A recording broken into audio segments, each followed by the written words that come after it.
You don't have to figure out alone. I know as a recovering hyper independent, I got it covered. That's a big part of being able to receive care is to know that you don't need to do it all alone. You don't have to have all the answers and you have a choice. You truly have a choice, even if it seems really hard to see what that choice is. Whatever it is, you have more choice than maybe you realize. Give yourself some opportunities to see what would like your future self want you to do.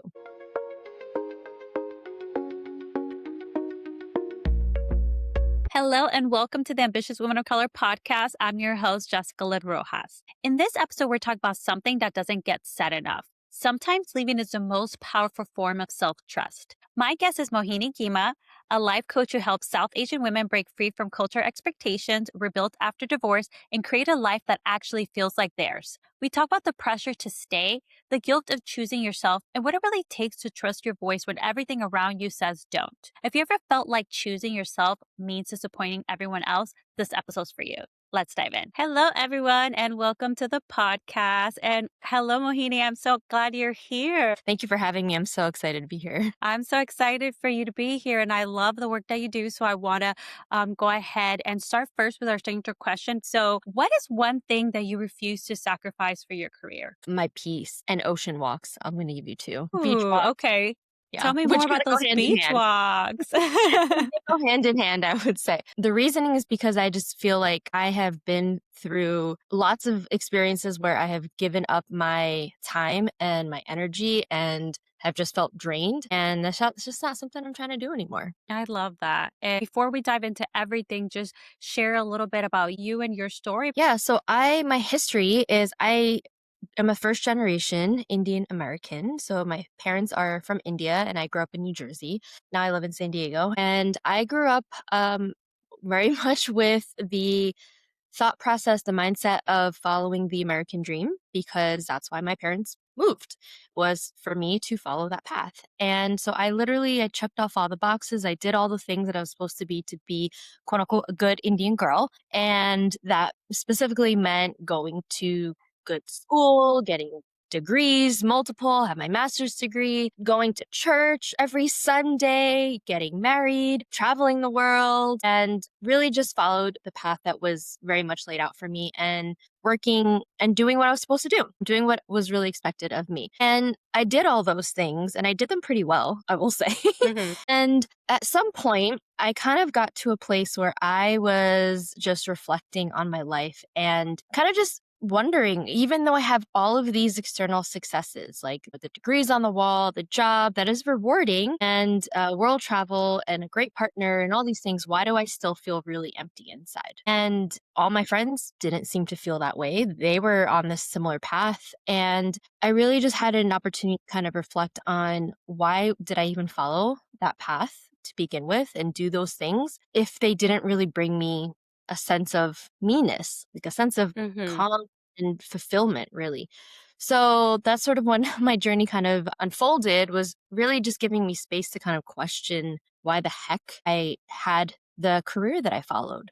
Why did I get married at such a young age? Why did I do X, Y, and Z? Just asking myself and questioning, because I never really did that before, to be honest. I really just followed without question. It was just like, this is the path and I guess I shall walk it. And so I started questioning. And now I'm in a space where I've given myself so much permission to walk my own path and carve my own way, even when society may not agree with it or understand it. So that's sort of the path that I'm on now. And since checking off all those boxes, I've essentially unchecked all of them. And I've freed myself from the cultural cages. That's what I've been calling them.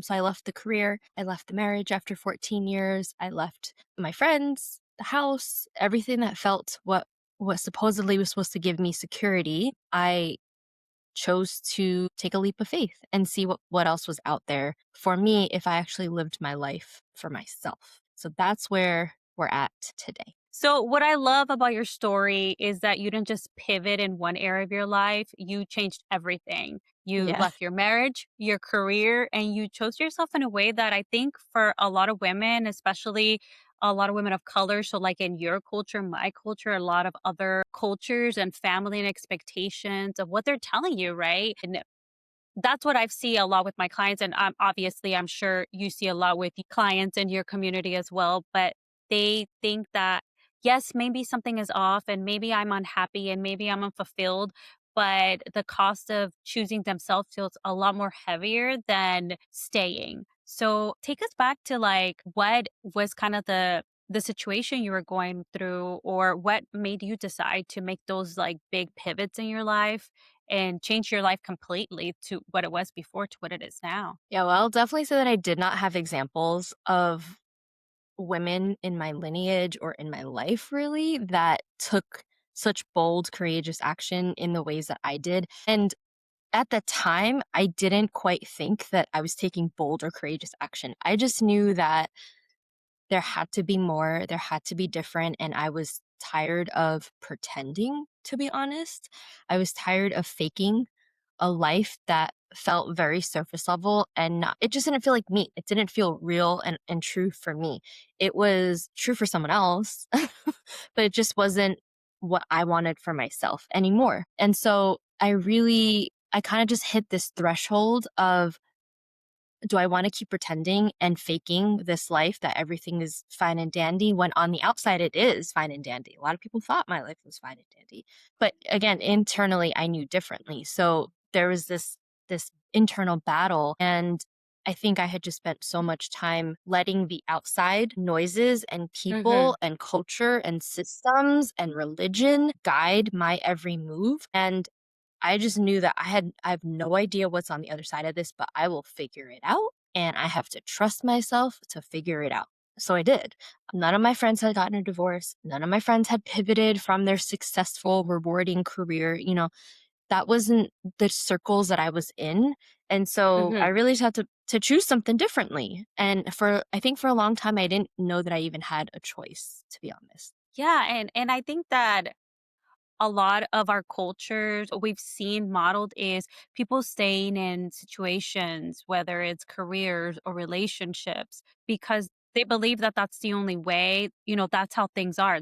Like you were talking about being a good daughter, being a good Indian, like that is what, the definition, right? Or what we're told that the definition is like, you stick it out. Like I've seen so many relationships in my culture where it's like, they're not happy, but they're like, no, you committed to stay with someone and you're gonna stay even if it's hard and you're choosing to stay because you think that that's well actually it's not even choosing but you think that that is the way it is and there's nothing better, you made a decision and now you have to stay in it, and then there's like that badge of honor mentality that staying in is proof that you're making it work even if you're unhappy. So talk to me more about that because I know that you had dealt with a lot of that, and that's probably, some of the situations you were going through before you decided your big career and your big, relationship shifts. Yeah, I definitely think that I think it's generational. I think it's cultural. I think there's a lot of layers to it. And so I feel like I was brought up with the mentality of exactly what you said. Like, you make a commitment and you stick it out. And no job is going to be perfect. No marriage is going to be perfect. No living situation is going to be perfect. That was some of the stuff that I had been told and taught. And so you just have to work through it. And while I do think that is true, there is no perfect job, there is no perfect relationship. You have to actually work intentionally for whatever it is. That's what I do think. But I think that there was this facade again around like longevity of the longevity is the goal. So you're married Mm, for mhm, 40 years, but for 38 of those years, you've been miserable. mhm, Okay. Or you've been working at the same job for 40 years, and similarly, 38 of those years you've been miserable. You live in a location for 40 years and 38 of them you've been miserable. So at what point do you choose to say, I don't want to be miserable anymore? And I do understand like there is privilege around being able mhm, to say, mhm, well, I don't want to be miserable anymore and I have choice. But I think that there is a lot of sovereignty that people get to step into, and like you do get to make a choice of, I don't want to be miserable for the rest of my life. That was a choice that I had to make. I don't know if the other side is going to be greener. or I don't know if the other side is going to be, dead grass. But I Mhm. have to I kind of go explore it, I guess. And that's sort of where I had to make decisions for myself versus what was paved for me. I also think because I was a child of immigrants, like it was a privilege to be able to have a job. So the fact that there was misery there didn't count. It didn't really even matter. That wasn't even something that anyone really cared about because I still had the job. So you have the job and you make it work. You have the husband and you make it work. That was sort of the mindset. The fact that I even had a job was the award, was the reward. Mhm. It was like, don't mess it up. You don't risk leaving that job because you might not get another. And similarly, it was the same thought with a husband. Well, you have a husband, someone married you, and so you figure it out and you make it work. And because you might not get married again because now you're damaged goods, quote unquote damaged goods for anyone listening. I just think that's so not true at all. It's just, Yeah. it's like it's generational, it's cultural, and it's Mhm. very much based in scarcity and Yeah, fear. like, why is it our cultures are so, like I mean, and maybe like you said, being a child of immigrants, and when they Mhm. came, depending on their situation, if maybe they didn't come with much and then they built a life here, and then they don't want you to have to start all over from the bottom. So it's understandable, but what I say is, like, a lot of the things that they had to do to survive and they pass that along to us, like, it might have been what they needed in that moment, or maybe it wasn't what they needed, but it helped them get to where they are. But it isn't what's going to help us when we do have that privilege of having more choices than they did and having more resources than they did. So then that just like harms us more than it helps us. So definitely see that scarcity mindset. And then I think even when you were talking about like why some people, even just the term leaving, right? And I liked how you made it more, it's about like you're making a choice. You don't have to label it like, oh, you're leaving, or you're, leaving your husband, or you're leaving your job, or leaving your relationship. Is the you choosing you? And you were Mhm. saying that is assessing like, is this where I want to be? Does this make me happy? Does this make me fulfilled? And if the answers for all those things are no, then what else will? Or what can I do? And you said like you might not know what's on the other side of it, but it's likely going to be better than where you are right now. Yeah. I think when we're living out of obligations and expectations, we're just going to continue to feel stuck. And there's so many things like in my lifestyle that I changed, that I chose to change. Like even with my friend groups, in my 20s, cool, fun, drinking, partying, that was the phase of life. And then as I got older, I was like, okay, well, I'm in bed by 10 p.m. drinking my herbal tea. I don't drink alcohol anymore. And these are choices that I made for myself. But Mhm. with that came, because I'm not drinking anymore, well, maybe I could be the one person who doesn't drink in my group of friends, but is that even people that I want to hang out with anymore? Is that the environment that I want to be in? The answer to most of those questions were no. But again, I had to give myself an opportunity to even ask myself these kinds of questions. Like, is this actually helping me or harming me? If it's harming me, then it's time to go. It's time to change and make that decision, because thankfully, whatever my family did before, they're able to, what they did is what gives me the opportunity to have choice. Most of the women in my lineage never had choice. They didn't have a choice to even work. They didn't have a choice to get who they got married to, where they got a job. It was like, that's just the way it is. And so thank you to them, because of them, I'm able to live a life that I get to actually question, is this actually Mhm. for me anymore? Um, and I think that that's something that we really get to really hunker down on. Like the scarcity was there and it was present, and the lack of choice was present for people before us. And Mhm. because of them, we're here. I'm here. Yeah. Yeah, and I feel like, you were saying like the sacrifices they had to do. So a lot of times for us, like first generation, we think, well, I have to endure this, or I have to keep going because they had it worse, or Yeah. because they Yeah. sacrificed so much for me. So I'm being selfish if I don't do it. Cause I know in a Right. lot of cultures, like leaving a marriage or leaving a career that, your family was really pushing you to go towards or motivating you to go towards, and you're leaving those things, they might see it like your family can view it as like you being selfish, you not thinking about your family, you're not thinking about how that impacts them. And I don't know how it was for your situation, but I know that there's a lot of people that there are families that would disown them Mhm. for making these choices. How would you talk to somebody like that that's having that experience, or maybe like providing them some guidance on how to navigate those challenges if they are in a situation where their family maybe will not approve, or maybe are just dealing with this? I think those things are real. Those things are it's not those aren't fake byproducts or consequences of when you Mhm. choose to leave or when you choose to live a life that's true for yourself. What comes with that though is it's true. Your family might not get it. And again, if they haven't lived that life, if they've never changed jobs before or changed careers before or gotten a divorce before or traveled outside of, their homeland or moved moved, like, across the world. That's where their experiences and that's where their most likely, that's where most of their, advice is coming from. And so, sometimes your family isn't going to be who you go to for support, and that's with anything. Mhm.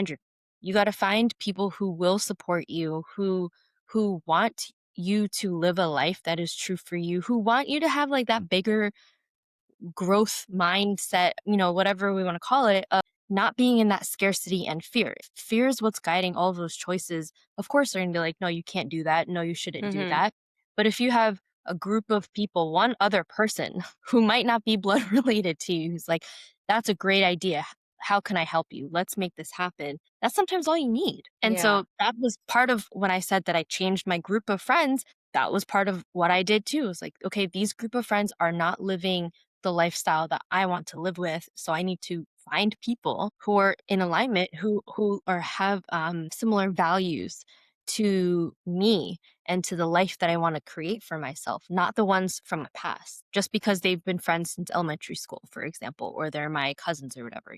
So I think it's again like it's I didn't use this word before, but I think it's being intentional in every area of your life. Yeah. Um, No, that's so true, especially because, the people that you're around, they're going to influence a lot of what you do. So if you're around people with positive habits, people who have done this or are doing this or can provide support, then you don't feel so alone, because you're right. If like your family has never gone through the situations, of course you're going to be afraid, and they want the best for you. And they're going to be scared that if, like you said, if what if on the other side you don't find a job or you don't find another relationship, or it's difficult. But if you can have a support system that you choose that is motivating you and helping you and guiding you, or just being there for you, if that's all that they can do, then that's going to help you a lot. And I think a lot of it also has to do with like trusting yourself. And I know that a lot of your work is around self trust, but I feel like for a lot of women of color, you can be conditioned to listen to everyone else. mhm. But trusting yourself is so unfamiliar. Like, how would you recommend starting to rebuild that self trust? It starts small in my experience. It's like the small daily things that you can start to build up that self-trust. So if you say, okay, so for an example, and this is something that's a practice, it's an ongoing practice. This is not a one and done kind of thing, right? So a lot of times, okay, for example, today we had this meeting scheduled on the calendar. We both showed up, right? What I find is when there's someone external, we show up for them. Someone else is involved, then we show up for them. But if there's, I want to go out to dinner, solo dinner date, for whatever reason, that never happens, right? So put it on the calendar, figure out which restaurant you want to go to, make the reservations, and show up. Show up like you would if you had a Zoom meeting or as if you were meeting a friend for dinner. So those small ways is how you can start building up trust is by showing up for yourself and choosing yourself because it's so much easier to show up for someone else. That's part of the conditioning. Where we give and we give and we give, give and we give, but who's giving to us? And are you giving to yourself? So that's been the practice of like building self-trust is I say I'm going to do something for myself and then I actually follow through and I actually do it. Yeah.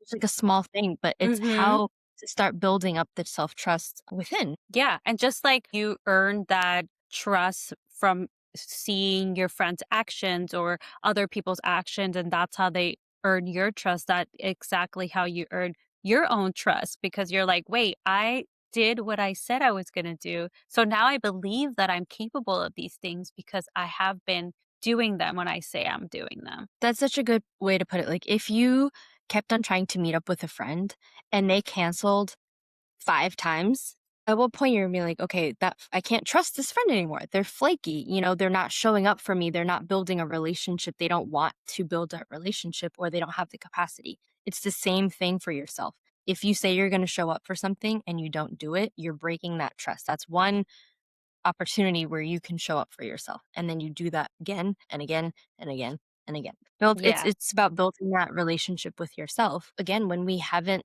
I was never shown that. I was never taught how to build a relationship for myself. It was first, how do I show up for my family? And then it was, how do I show up for my husband? I guess somewhere in between there were So now two. how do you show up for you? How do you show up for Mohini and how has your life changed since, you made those choices? You decided to bet on yourself, to trust yourself and change careers and change your life. And what does that look like now? A lot of adventures and choosing, like, tuning in with myself, checking in with myself. What do I want to do today? What do I have to do today? And how can I make that fun and enjoyable? And beach walks, like I mentioned in the beginning, that's something that really fulfills me. And if I can do beach walks with friends, great. If I can do beach walks by myself, I also prioritize that. Really being able to kind of show up for myself in different ways. If I want to, I try a lot of different things. I go to events by myself, like live music. I love live music. I love dancing. I love getting sweaty. And sometimes I'll ask friends to come. And if they don't want to go and I really want to go, I will still go, and I'll still go by myself. And that I wouldn't have done those things when I was, in my 20s and 30s. Now I just have more I've built the confidence and the trust to just, like, go out there and do stuff. And I think since leaving my career as a speech pathologist and then starting my own business and taking time for myself, like journaling, having dance parties at home, painting, whatever it is, like, I just explore things. I just explore, is this something I want to do? And give myself an opportunity to do it and see what happens, see how I feel. Like, do I actually enjoy this? Do I want to go to this coffee shop today? Do I want to check out this restaurant today? Do I not want to talk to anybody today and turn my phone off and hang out at home by myself for a couple of hours for the day? Then I'll do that. Yeah, and I think that that is something that, like, it could be maybe culture or generation or just with age, but I feel like we never learn how to date ourselves or how Yeah, to exactly. like really get to know ourselves. And I know that happened with me too in my 30s, where I embraced being single and I embraced knowing more about me. So when I met my now partner, I was a different version of me because I was authentic to who I am instead of like what I always thought I needed to be or the things that I needed to do.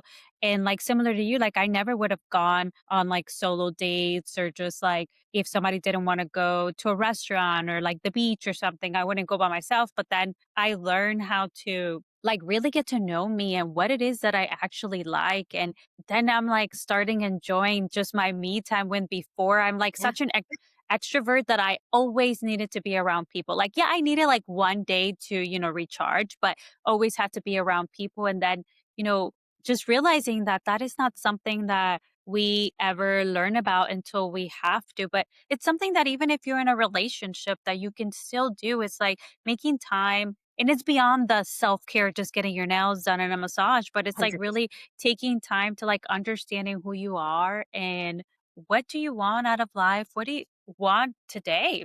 I just love the way you were describing about like what do I want to do today? Like what sounds fun today?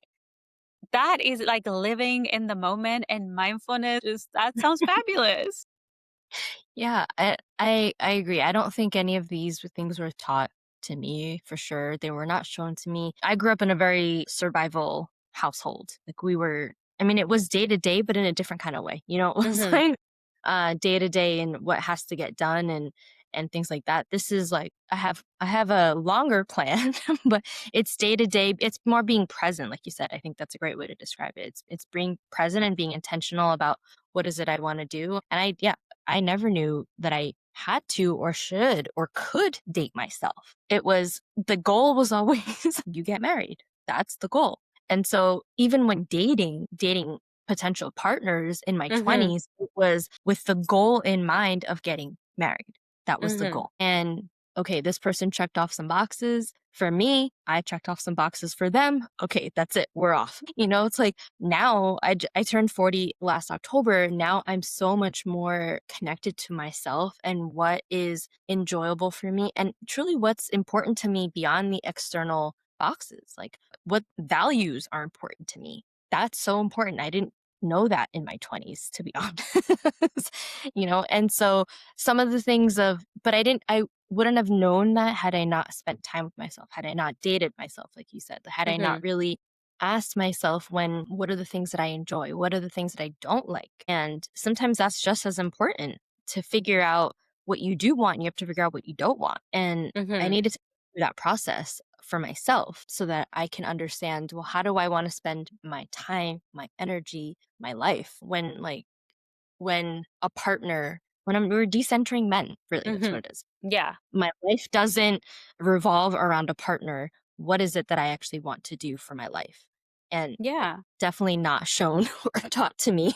Yeah, but I love that now moving on to like your work and what you do, like now that's what you do at helping women, right? Do you call it like becoming revolutionary Ronnie? Yeah, Which yeah, I love. exactly. So for everyone listening that's not familiar with what a Ronnie is or what becoming a revolutionary Ronnie means, like what does that look like in real life and how can a woman like step into that version of herself? So Rani means queen in Hindi, sort of similar to reina in Spanish. And so revolutionary to me means a different version of when you've been shown the traditional good girl way. Revolutionary means to do something different, to Yeah. actually really explore and fight the systems of oppression and patriarchy and religion and whatever else that's like keeps women specifically suppressed and keeping them small and shrink down and invisible and quiet. I lived that life. I did that. I did that. And it's not fun. And I didn't know it those years that I was living that life, but now I know that I was waiting for someone else, specifically my husband at the time, to Mhm. free me. Like it was his responsibility to give me this free life. And to some degree that is what happened, but ultimately it came down to me. It was my responsibility. No one else is here to save me. No one else is going to free me from this cultural cages. I had to do that for myself and I continue to do that for myself. So revolutionary Rani is like when you are stepping into your queendom, like you don't play small anymore. You actually are like true to who you are. You're confident. You know what you want. You don't settle for that life that even if it was laid out for you, if that's not what you want for yourself, you will choose to figure out what it is that you want, and you'll follow that, and you'll make it happen. That's what.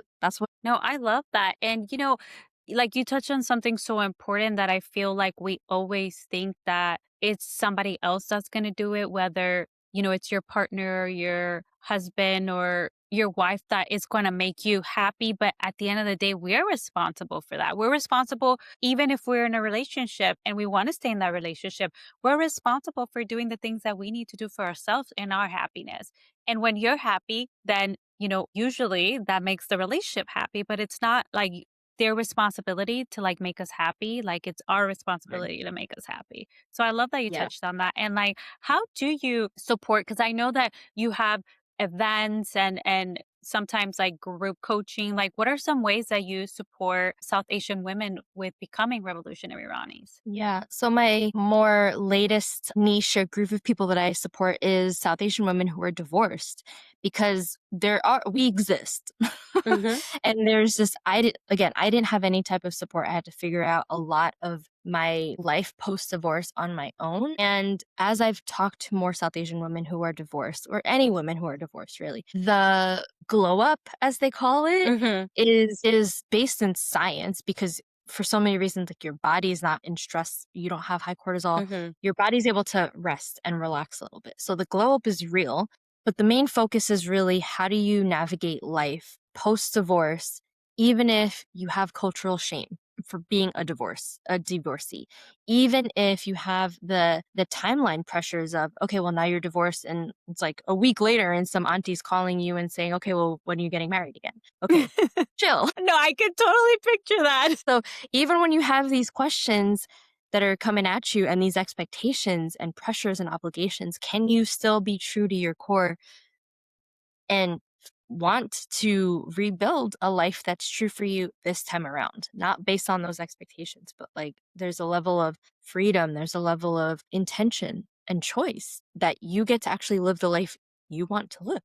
Yeah, and I'm glad that like you mentioned that specific like niche is like helping South Asian women that are recently divorced because like you said, community and support is one of the most important pieces, especially during that like sensitive time where, it's like a shift in your identity, or maybe you might even have like an identity crisis, like who am I without Right. this identity, without this partnership? Who am I on my own? So it's great that you have been able to help these women to be able to find themselves, their self trust, and what is life to them now after being divorced and choosing themselves. So I love the work that you do. Thank you. Yeah, it's been fun. I think another question that I love to ask people is when you take out all those labels that we've been given more often than not, whether that's your career label, I'm the CEO or I'm the executive, whatever, whatever, or I'm a mother or a wife or a daughter. Like when you take out all of those labels, who are you? What do you like Hmm. to do? And sometimes people don't know, and that's okay. Great. Who do you want to be? Let's figure it out. Let's build. Let's start creating because the identity after divorce, especially when it's so stigmatized and taboo of like you're broken. What? No. You are like you said, you're transitioning to a different identity. And so who do you want to build? Who do you want to become? And you get to choose. You get to build that for yourself. Yeah. And community is such a big part of it because I think the support piece is massive when divorce is such a huge it's a big life transition. It's a traumatic Hmm. experience for a lot of people. And so to have the support again when you don't have family support necessarily, no one else has gone through it in your family, then to be able to have someone and people to say, you can do it, that you will get through this, even though it's really hard and really challenging and really sucky and the courts are really hard, or, whatever it is, or you don't know how to um, this is the first time you're living by yourself sometimes, or, now you have to like this overwhelm of decisions. Great. Let's pick one. What's for dinner tonight? Yeah. Yeah. and and you get to have whatever the heck you want. So what's for dinner? And these little choices really start building up the relationship and the trust in the new chapter. Yeah. And I think it's just like getting away from that thought that this means, your life is over, or that Right. it's like, yes, maybe a big chapter of your life ended, but now you can have a new beginning and seeing it more as a beginning of something new rather than the end of something. And like, if you find another partner and you get married again, great. But you get to choose whatever it is that you want, whether it's, another partnership in the future or just a partnership with yourself forever. And that's something that you get to choose. And it's so much better than the alternative, which is this like staying situation that's not somewhere that you want to be and that you're not happy. Right. Or getting married again out of obligation and Yeah. expectation. So it's either you get to choose, you're either stuck in that situation or then you're free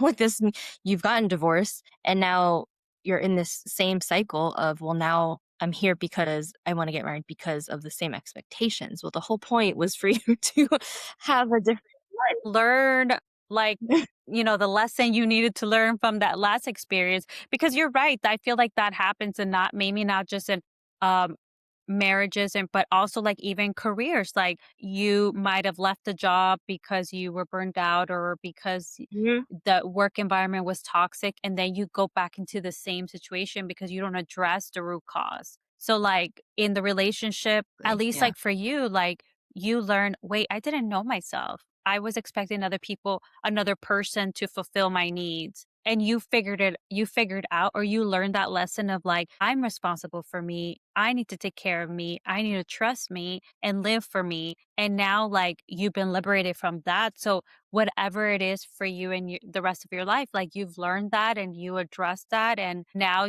you know, you won't repeat that. But like you said, for people, especially if they think like I'm damaged goods and now I need to go with whoever accepts me as, you know, Right. damaged goods, then you're just repeating that pattern and the same thing may happen That's again and you might get yeah. divorced again or just be in an unhappy life. Right, right. Yeah, exactly. The whole point is to change the pattern and break the pattern. And so it takes time. It takes, a lot of times that's something that I said time and it made me think of something. A lot of people say, oh, well, time is what heals, right? And my hot take, as they say, is it's not just time. Time is not just what heals. Time will go on. And if the patterns have not been changed, the Yeah. identity hasn't been changed, you're going to repeat the same thing after time has gone on. Time isn't what heals, in my personal opinion. I think intentional change plus time is actually what creates what heals. Mhm. So that's my little hot take of the Yeah, day. no, that's so true because in a lot of situations, it's not the time, is now what are you doing with that time? Like it's being intentional with your actions and taking that time to be able to discover who you are, discover what you like and what you want. And yeah, so you're right. It's not the time. It's like what you do with it and your intentions around it and what you want from it. I love that. And this is perfect segue to I want to, before we wrap up, go into like some quick rapid fire questions. So whatever comes out first for you. Okay, Um great. so let's start with choosing yourself feels like. Freedom and scary. Oh, yes. One belief you had to unlearn. Ugh, that someone else is going to save me. So a boundary that changed everything for you. Ooh, that's a deep one. A boundary that changed everything for me was not tolerating bullshit anymore in all the ways, in all my relationships, in all the environments, all the things. Yes, yes, love that. I mean, you don't have to, right? Like, and I mean, I think so many times we're told I we didn't just know have that to though. deal with things, right? No, you don't have to. I love that. And what does freedom look like for you now? Ooh, freedom of time for me right now, beach walks. Again, I'm gonna keep coming back to that. So, freedom in my time to choose when I wanna go for beach walks. I live very close to the beach now, thank you to that. So that's like a really nice, privilege that I have. Yeah. Yeah, Yeah, I like a love that. 6-minute walk to the beach now. Oh, Um that's so nice.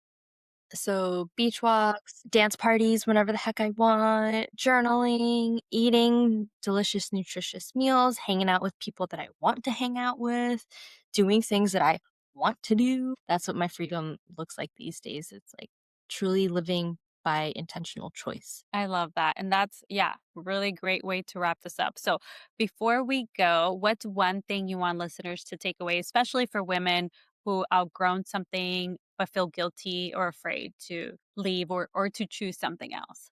I would say two things. One is you don't have to figure out alone. I know as a recovering hyper independent, I got it covered. That's a big part of being able to Hmm. receive care is to know that you don't need to do it all alone. You don't have to have all the answers and that you have a choice. You truly have a choice. Even if it seems really hard to see what that choice is, you do have a choice, whether that means continuing to, be in a job situation that you've been in for a very long time and changing careers, changing a job, looking for a new job, in a relationship, moving locations, whatever it is, you have more choice than maybe you realize. And so to give yourself some opportunities to see what would like your future self want you to do. What would your 60-year-old version of you, your 80-year-old version of you, they probably give a lot less fucks, if you will, Hmm. about some of like the really small, minuscule things. They would really encourage you to be brave and courageous with your risks and your choices. And so listen to that version. And also, what would 7-year-old version of you do? She also doesn't give a fuck about anyone. Yes. She's free and lives her life. So, yeah. Thank Yeah, you. well, thank you so much for all this. This conversation was so needed. And I love that, you were able to share your story and how you're showing that the other side can look pretty fabulous. So thank you so much. And where can people find you and how can they connect with you and work with you? hmm So you can definitely find me on Instagram. My handle is I am, and then my first name, last name. So I am Mohini Gima. And then my website is ronnierising.com. So if you're familiar with Phoenix Rising, that concept, everything gets burned down and the phoenix rises from the ashes. It is similar concept. Ronnie, again, queen. The queens will rise from the ashes. So ronnierising.com. Send me a DM. Love to have a conversation and just let me know like what were your takeaways, what questions do you have? Just I'm an open book, so just connect. Love that. And we will add your info to the show notes. So thank you so much again. Thank you. All right, thanks, Jess. I hope this episode gave you permission to choose yourself, even if your culture, your family, or your community says you shouldn't. And if Mohini's story resonated with you, if you're navigating pivot in your life or a relationship while also trying to grow in your career, carrying culture guilt, or afraid to make a move because of what people might think, this is exactly what I help my clients navigate in one-on-one private coaching. Here's what that looks like. First, we identify what's keeping you stuck, whether that's culture expectations, family pressures, or fear of disappointing people, so you can clearly see what's holding you back versus what you actually want for your career and life.